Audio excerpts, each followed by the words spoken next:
নমস্কার, আমি জয়শ্রী। আমার নতুন একটি ব্লগে আপনাদের সবাইকে স্বাগত। আজকে আমি আপনাদের সঙ্গে শেয়ার করছি 5ই সেপ্টেম্বরের ব্লগটি, যেদিন ছিল শুক্রবার। আমি আমার বন্ধুরা মিলে গিয়েছিলাম আবার নন্দনে। আমরা এখন নন্দনে প্রায় পৌঁছেই গেছি, এবার রাস্তাটা ক্রস করছি। তো এই হচ্ছে আমরা তিনজন, আরেকটা বন্ধু এসেছিল, ওকে আমরা দেখাও পরে। তো নন্দনে যাওয়াটাই কারণ, ওদেরকে অনেকদিন ধরে ভাবছিলাম নন্দনে নিয়ে যাব। নন্দন তো আমি আগেও গিয়েছি, কিন্তু আমার দুটো বান্ধবী ওরা যায়নি, তো ওদেরকে নিয়ে তাই এই দিনটি টাইমটা হলো চলে এলাম নন্দনে। নন্দন আমার কলকাতার খুব ফেভারিট একটা জায়গা, তাই কলকাতায় যদি কোথাও ঘুরতে যাওয়ার ফার্স্ট প্ল্যান হয়, আমি প্রথমেই নন্দনটাকেই অ্যাড করি। তো চলে এসেছি আমরা নন্দনে। এই হচ্ছে নন্দনের গেটটা, এবার ওখানে ঢুকবো। আমরা দেখতে গেছিলাম দেবেরই সিনেমা, যেটা কিছুদিন আগে রিলিজ করলো, সেটাতে। তার আগে গেছিলাম সাইমা রেস্টুরেন্টে। এখানে তো এই রেস্টুরেন্টটা খুবই ভালো, এবং আপনাদের যদি কোনো চেনাশোনা রেস্টুরেন্ট থাকে যেটা খুবই ভালো, আমাকে কমেন্টে করতে ভুলবেন না। এই যে সাইমা রেস্টুরেন্টের ভেতরটা চলে এসেছি। আগেরবারের ব্লগটাই আপনাদের সাইমা রেস্টুরেন্টে ঠিকঠাক দেখাতে পারিনি, তাই এবার একটু ঠিকঠাক করে দেখিয়ে নিলাম। এই যে আমার সব বান্ধবীরা একসাথে চলে এসেছে, তো এবার আমরা কিছু খাবার অর্ডার দেব, তারপর যাব দেবের ওই ধূমকেতু সিনেমাটা দেখতে। এটি হচ্ছে সাইমা রেস্টুরেন্টের মেনু। তো আপনারা ভিডিওটি পজ করে মেনুটা দেখে নেবেন, তাহলে আপনাদেরও সুবিধা হবে এখানে আসতে। আমরা অর্ডার দিয়েছিলাম এগ চিকেন রোল, যার দাম ছিল মাত্র 85 রুপিস। খেতে ছিল খুবই সুন্দর। তো চলুন, এবার আমরা নন্দনে আবার চলে এসেছি। এবার ধূমকেতু সিনেমা দেখবো, সেটার জন্য তো আমরা সবাই খুব এক্সাইটেড ছিলাম, আর ছিল বান্ধবীদের সাথে ঘুরবো, তো সেটা নিয়েও আমরা খুব এক্সাইটেড ছিলাম। তো চলুন এবার ভেতরের দিকে যাওয়া যায়।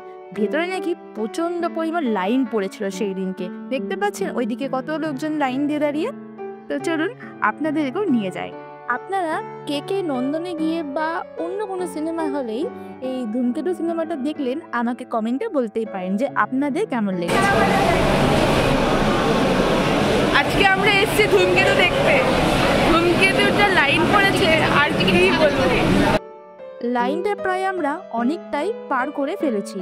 দেবের এই ধূমকেতু সিনেমাটা তো অনেক সমস্যা হচ্ছিল যে রিলিজ হবে কি হবে না, তো ফাইনালি যখন রিলিজ হয়েছে, তো ভাবলাম এখানে নন্দনেই যাই এই সিনেমাটা দেখতে।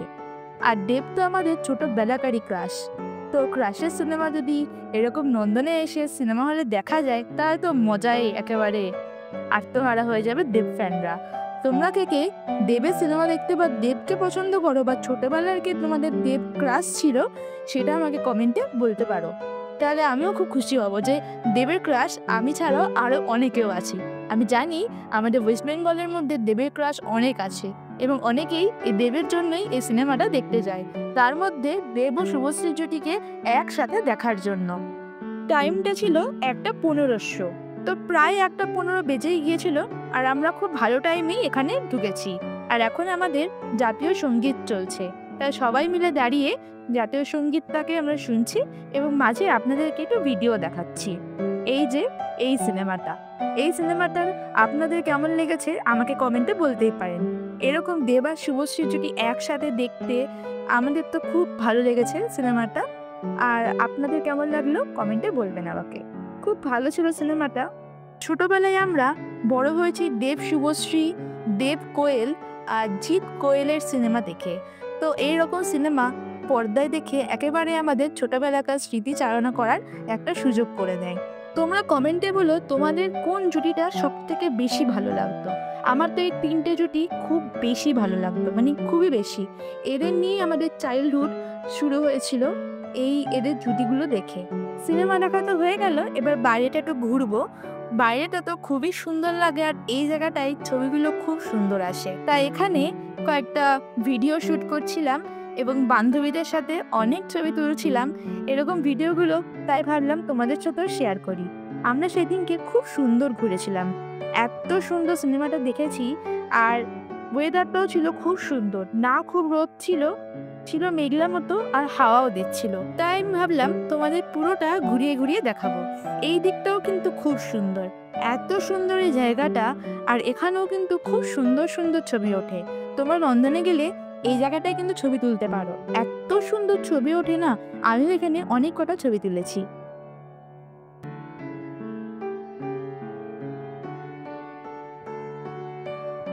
নন্দনে বান্ধবীদের সাথে, যেমন কি কলেজের বান্ধবীরা, স্কুলের বান্ধবীরা, এমনকি পরিবারের অনেক সদস্যরা, দিদি, দাদা, ভাই, এদের সাথে আসতেও খুবই সুন্দর লাগে। নন্দনটা খুবই শান্তিপ্রিয় একটা জায়গা।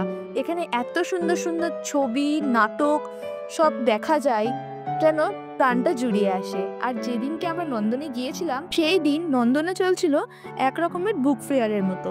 তো ভাবলাম যে আমরাও যাই, একটু ঘুরে আসি ওই দিকটা থেকে, আর সাথে আপনাদেরকেও নিয়ে গেলাম। তাহলে আপনারাও ভিডিওর মাধ্যমে দেখতে পারবেন। যারা এখনো অবধি নন্দনে আসেনি বা আসতে চাও, তারা কিন্তু একবার হলেও নন্দনে এসে সিনেমা দেখে একটু আশেপাশটা ঘুরে যেও। আমি তোমাদের গ্যারেন্টি দিচ্ছি যে তোমাদের এই জায়গাটা খুব পছন্দ হবে, মানে খুবই পছন্দ হবে। ছোটবেলাতেও আমি অনেকবার এসেছি দিদির সাথে, দাদার সাথে। এবার এখন আসি বন্ধুদের সাথে, যেহেতু এখন আমি কলকাতাতেই থাকি।